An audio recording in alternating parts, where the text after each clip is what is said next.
राधा तू बड़ी भागिनी कौन तपस्या की, तीनों लोक के पालनहार है तेरे अधीन। जय श्री राधा रानी, जय श्री कृष्णा। कार्तिक मास महात्म्य सुनने वाले सभी भक्तों का आज की कथा में हार्दिक स्वागत है। भगवान श्री कृष्ण और श्रीमती राधा रानी की कृपा सदैव आप पर और आपके समस्त परिवार पर बनी रहे। तो दोस्तों, आज आप सुनने वाले हैं कार्तिक मास महात्म्य का 21वां अध्याय। तो कार्तिक मास की अष्टदात्री देवी श्रीमती राधा रानी का ध्यान करके आज के इस पावन और परम कल्याणकारी कथा का श्रवण करते हैं। धर्मदत्त ने पूछा कि हे देवराज, जय और अजय अपने पूर्व जन्म में ऐसा कौन सा पुण्य किया जिससे भगवान विष्णु का रूप धारण करके वह उनके द्वारपाल हुए।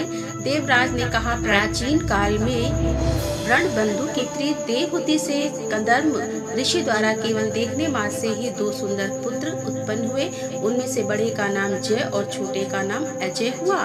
बाद में देवहूति के गर्भ से कपिल देव जी भी हुए।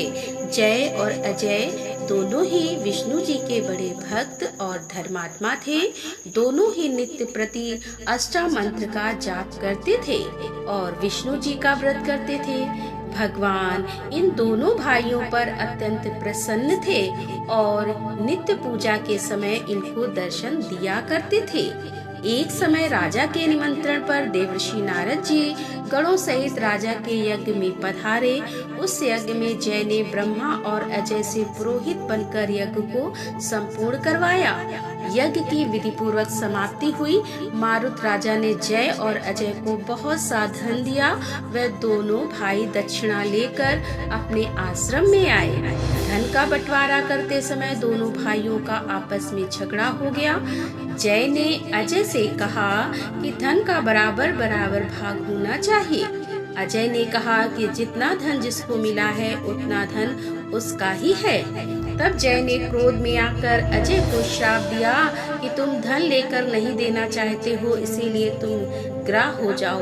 आज ने जय का दिया हुआ श्राप स्वीकार तो कर लिया, लेकिन उसने भी जय को श्राप दिया कि तू अभिमानी है, इसीलिए तू हाथी हो जा। जब नियम पूर्वक दोनों की पूजा के समय भगवान उनको दर्शन देने के लिए आए तो दोनों ने भगवान को श्राप मोचन का उपाय पूछा। दोनों ने प्रभु से कहा कि हे देव, हम दोनों आपके भक्त हैं, मगर हम हाथी और ग्राह की योनि में कैसे होंगे? हे कृपा सागर, श्राप से हमारा उद्धार कीजिए। तब भगवान विष्णु ने कहा, मेरे भक्तों की वाणी कभी असत्य नहीं होगी। यमराज भी इसको अन्यथा नहीं कर सकते। पूर्व काल में मुझे भक्त राज प्रहलाद के कहने पर स्तंभ से प्रकट होना पड़ा था और राजा अम्बरीश के कहने पर 10 अवतार लेने पड़े थे। इसीलिए तुम दोनों अपने श्राप को भोग कर मेरे लोक को प्राप्त होगे। इतना कहकर विष्णु जी अंतर्ध्यान हो गए और फिर वह गंडकी नदी के तट पर मगर और हाथी वे पूर्व जन्म का स्मरण रहने के कारण इस योनि में श्री भगवान विष्णु का व्रत नियम से किया करते थे। एक दिन कार्तिक मास की पूर्णमासी थी और कार्तिक पूर्णिमा का स्नान करने के लिए हाथी गंडकी नदी में गया। तब पिछले जन्म का श्राप स्मरण करके मगर ने हाथी का पांव पकड़ लिया तो हाथी ने भी भगवान विष्णु जी का स्मरण किया।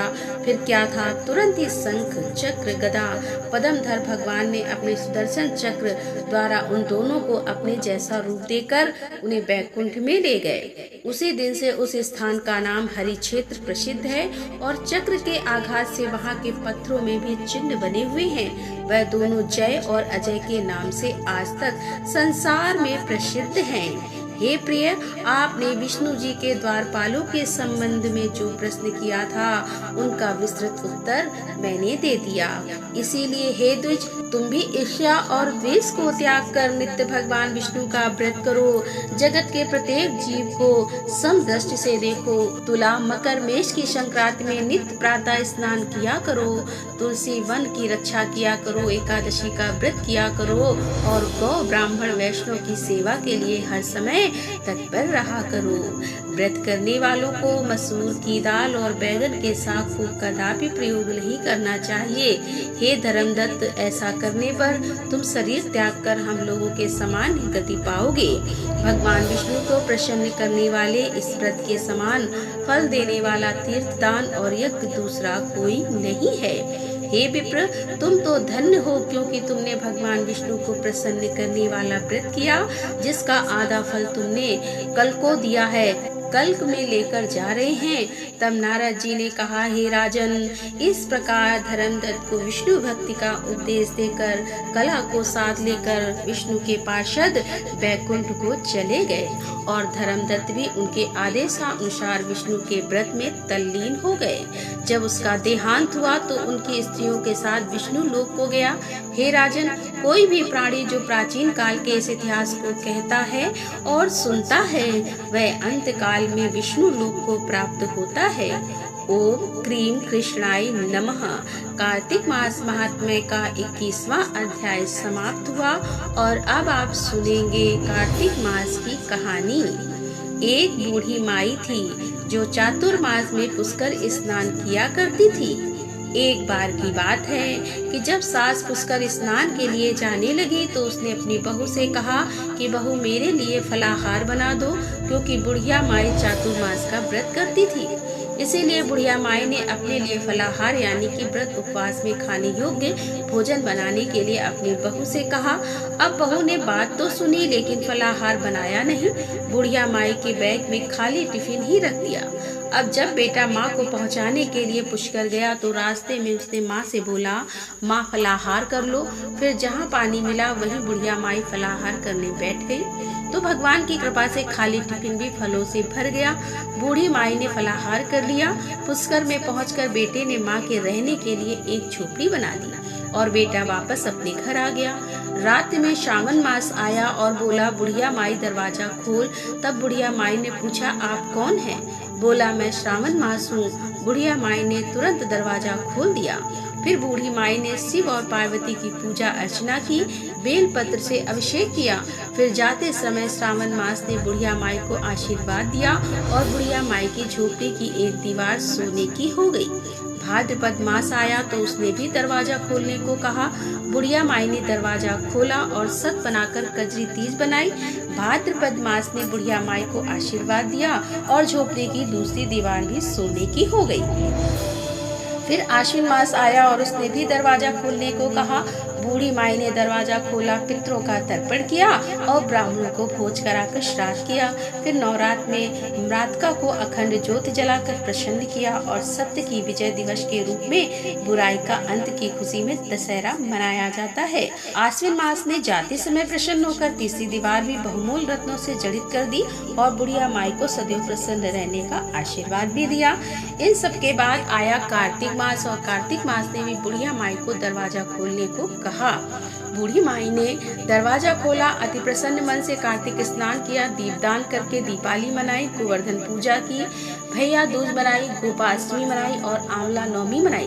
कार्तिक मास में जाते समय आशीर्वाद दिया और झोपड़ी के स्थान पर महल बन गया। अब बुढ़िया माई गरीबों की सेवा करती थी और भजन कीर्तन में अपना समय व्यतीत करने लगी।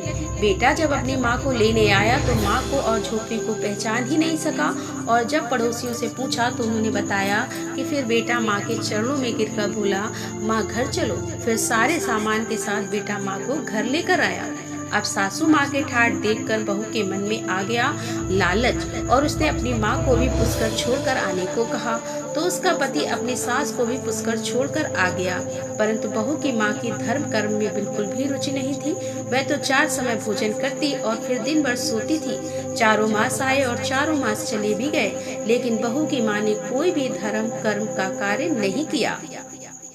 अब जब 4 मास चले गए तो झोपड़ी गिर गई और बहू की माँ गधी की योनि में चली गई, क्योंकि औरत होती है लक्ष्मी का रूप और इसीलिए औरत को लक्ष्मी की तरह चंचल होना चाहिए, भगवान की पूजा करना चाहिए और अतिथि का सम्मान करना चाहिए, इसके साथ ही दान पुण्य करना चाहिए। लेकिन बहू की माँ ने इन 4 महीनों में कोई भी शुभ कर्म नहीं किया, इसीलिए उसे गधी की योनि प्राप्त हुई। जब चारों मास समाप्त हो गए तो बहू ने अपने पति से कहा, सुनो जी, अब तो चातुर्मास समाप्त हो गया है, इसीलिए अब जाकर मेरी माँ को वहाँ से वापस ले आओ। जब जमाई सास को लेने गया तो वो वहाँ पर मिली ही नहीं। लोगों से पूछने पर पता चला कि तेरी सास धर्म कर्म कुछ नहीं करती थी, खाती थी और सोती थी, जिससे वह गधी की योनि में चली गई। जवानी गधी योनि अर्थात सास को बांधकर घर लेकर आ गया। जब बहू ने उसे देखा तो उसने पूछा कि मेरी माँ कहाँ है। तब पति ने कहा कि तेरी लालच की वजह से तेरी माँ गधी योनि में आ गई है।